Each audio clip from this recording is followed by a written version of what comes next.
Are you surprised that, we've had a couple of ex-UFC fighters come and fight in the pit, and they've somewhat struggled, Bruno Souza, James Vick.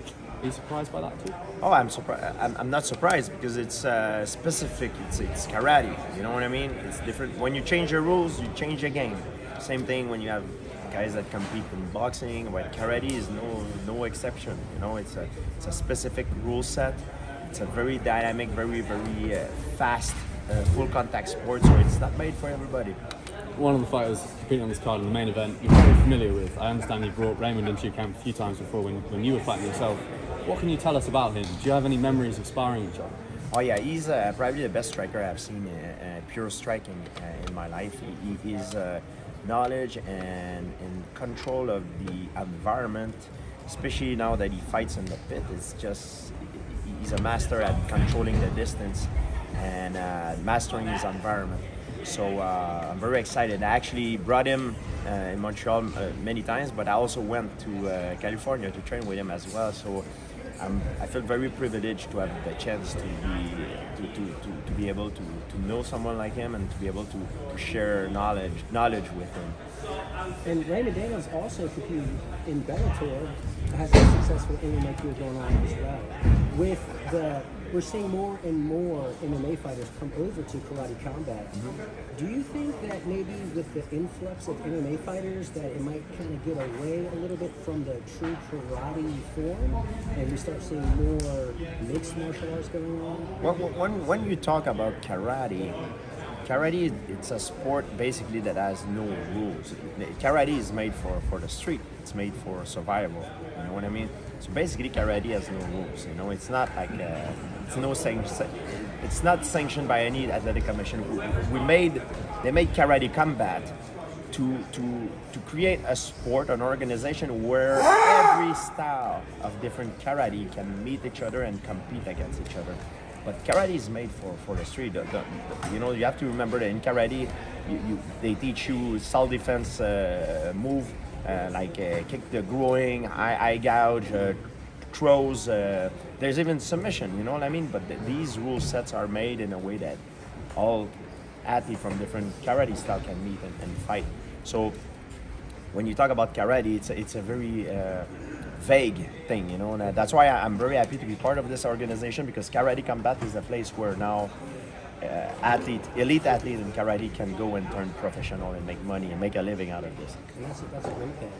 Because before this, really you have the Olympics, and that's kind of as far as it goes in terms of... Yeah, but the Olympic, it's a rule set that favor only a certain style of karate. This Karate Combat does not favor any style. You can come from sport karate combat, Shotokan, Kyokushinkai, Shorin-ryu. You're out of your comfort zone because those rules don't only apply to your style.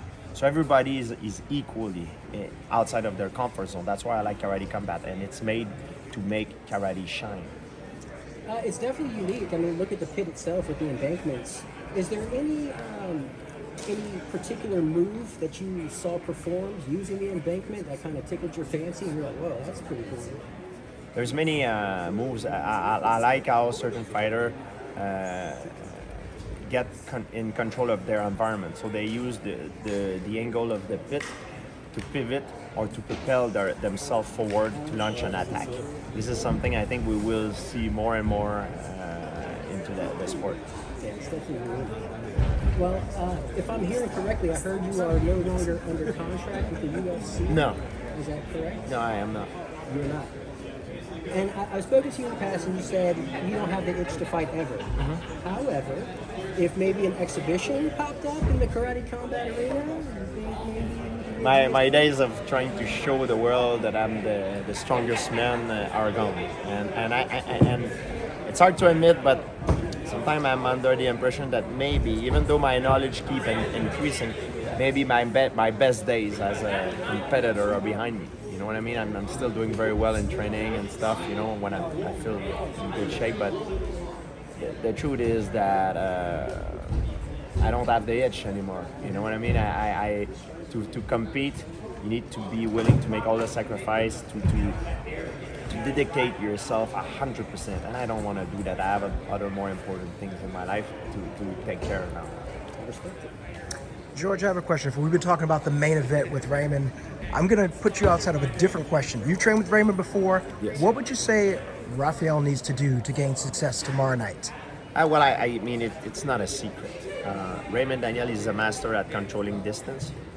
And one thing that I think Rafael might have the edge is his ability, especially when he's in close range, to take his opponent down. So he need, I believe, to make the fight in a way that Raymond will be very worried about the takedown, and in the same time worried about the strike, because Rafael got a very good rear hand, very powerful. So create a dilemma in between these two weapons, I believe, will be the key for Rafael. Raymond, on the other hand, needs to be controlling the space to make the fight that is more at kicking range distance, sort of, to try to time his opponent, Rafael, that when he comes in, to counter him with spinning attack that he's so good with. And on the other side, Rafael need to fake, to create a lot of fake, to make Raymond miss with his spin attack and make him spend a lot of energy. So it's gonna be a very interesting fight. As a fan, I can't wish of a better matchup. It's gonna be very interesting. Of course, my heart is with Raymond. He's my friend, training partner, but he's facing a very big threat. Thank you, GSP. This is kind of digressing a little bit from the ground combat, but you were present when Jake Paul boxed Anderson Silva. Jake Paul came out with the win. Beforehand, they made a bet. If Anderson lost, he would have to help Jake Paul start a fighters union. I remember I spoke to you in the past, and I said, what would it take for someone to start a fighters union? And you told me someone who isn't doing it for the money, and maybe with Anderson teaming up with Jake Paul, what do you think the odds of success are for a fighters union? I think you would need someone that don't do it for the money, for the fame, that do it purely because you love the sport and you wish the sport to get better. I think it could be something very, very good. There's a lot of other groups that trying to start something, but sometimes it fails. I think we need to dig more to see who's behind it. There's more investigation to make into that. But if there's a group that is serious, that want me to be part of it, I will always be the guy who try to do what is best for the condition of the fighters. Recently, we've seen Paddy Pimblett on a controversial decision over Jared Gordon. As you know, one of the greatest to ever do it. I just wondered if you have any advice for Paddy as he moves forward in his career. Well, fighting, it's a very subjective thing. It's not like a race, for example, when we clearly know who won because we have the evidence. Fighting, it's very subjective, you know what I mean? And that's why sometimes it leads to different opinion on the matter, you know what I mean?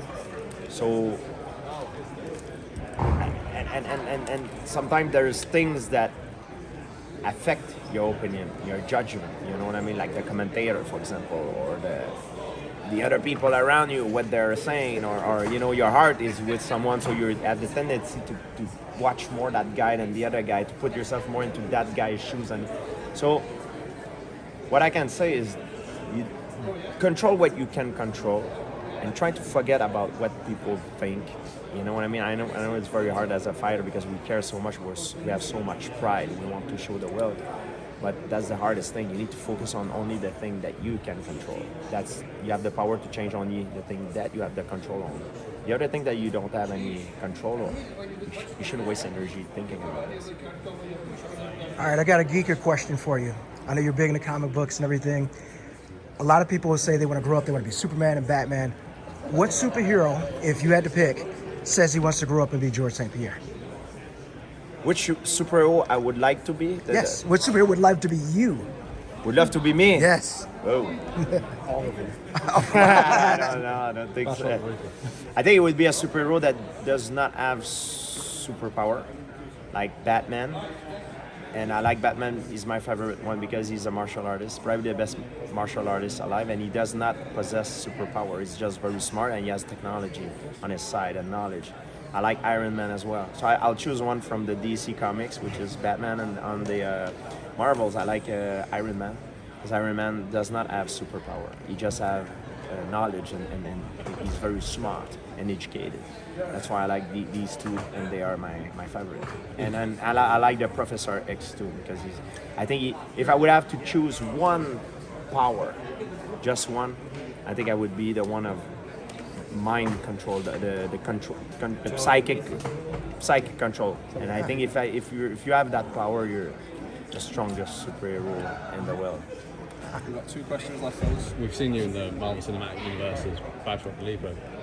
Are you coming back? Are you doing more movie stuff? Is that on the horizon? I came back after this. I was in the What If, but most people miss it. But I would love to come back. I work a lot on my acting skills. At the time when I did my first gig on the Winter Soldier, I just started. I didn't have the time because I was competing in mixed martial art.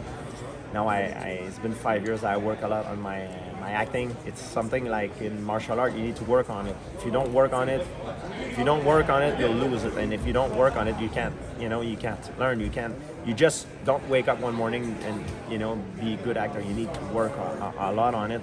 And I've been doing different gigs lately, and some of them will come out in 2023. And I'm very excited. I hope they're gonna bring me back. And I really enjoyed playing Batroc the Leaper, and Batroc is not done. He's gonna come back with his brigade, and he's gonna kick ass. Trust me on that. Did you find it hard, as I say, one of the greatest to ever do it, going into the acting world where you're basically starting off as like a rookie or a prospect and having to adapt to all that kind of... It's normal. Everything that you start that you haven't done before, you have to start back to as a white belt. And I don't want to have any free pass. I know I have to put on the work, and I'm glad because the people like the job that I've done on the Marvel universe, and I hope they bring me back, and things will be even better next time because I work a lot, even more on my craft. So I'm ready. Whenever they want to bring me, I'm ready. If it's for Batroc or any other superhero, I would be thrilled, or maybe a Jedi or a Sith or an Inquisitor, whatever. That would be even the best for me. To be in a Star Wars franchise, I would be able to showcase acting, but also showcase my martial art moves into the big screen. I got one more question. And acrobatic skills, so I can do gymnastics. Let me butt in a little bit. GSP, how validating was it to see our friend Karate Combat wonderful show that karate does in fact work against Kevin Hall?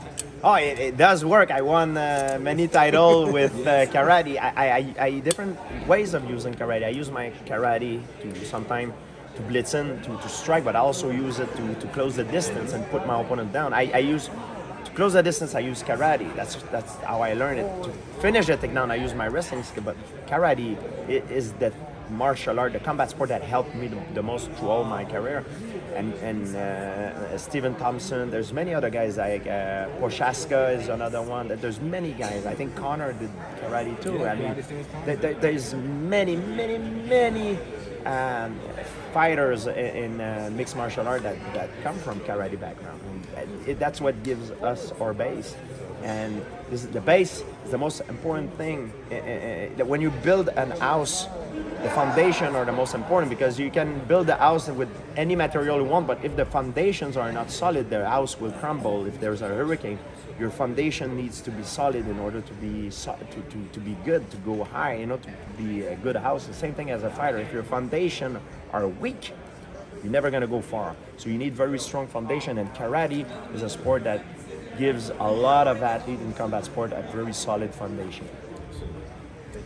Eddie, you gonna say that last one? Last question. Karate Combat 37 here in Orlando, Florida, right here at Universal Studios. Are you going to go ride the rides at all? Are you going to check it out? I don't know if I will have time. I really enjoy coming here for Karate Combat. I might have the chance. I'm gonna check it out, but I'm a kind of a coward in the ride. You know what I mean? Yes. I've done a lot of extreme things in my life, but I'm the kind of guy that when I have free time, I don't enjoy do this because I don't like doing roller coasters, stuff like that. I'm kind of scared, Are Is it you the afraid of heights? heights? Yeah. I'm a little bit afraid of height, but it's more that I used to be very scared of height. Now I think I get better with time on it, but I just don't like it. I don't like to have superficial superficial fear. I don't like to. I have enough stress in my life. I don't like to add more. I like to, and if I have friends that like to do the ride, I like to watch them enjoying the ride. But to do it myself, I don't. It's not really my thing. I like video, like Jurassic Park rides, stuff like that. That are more enjoyable for me. Stuff that make me turn like I come out of an hurricane. It's not really my thing. It's more into like an adventure ride. This is more my thing. GSP, thank you so much for taking out the time, and thank you for being such a great ambassador. Thank you, to the guys.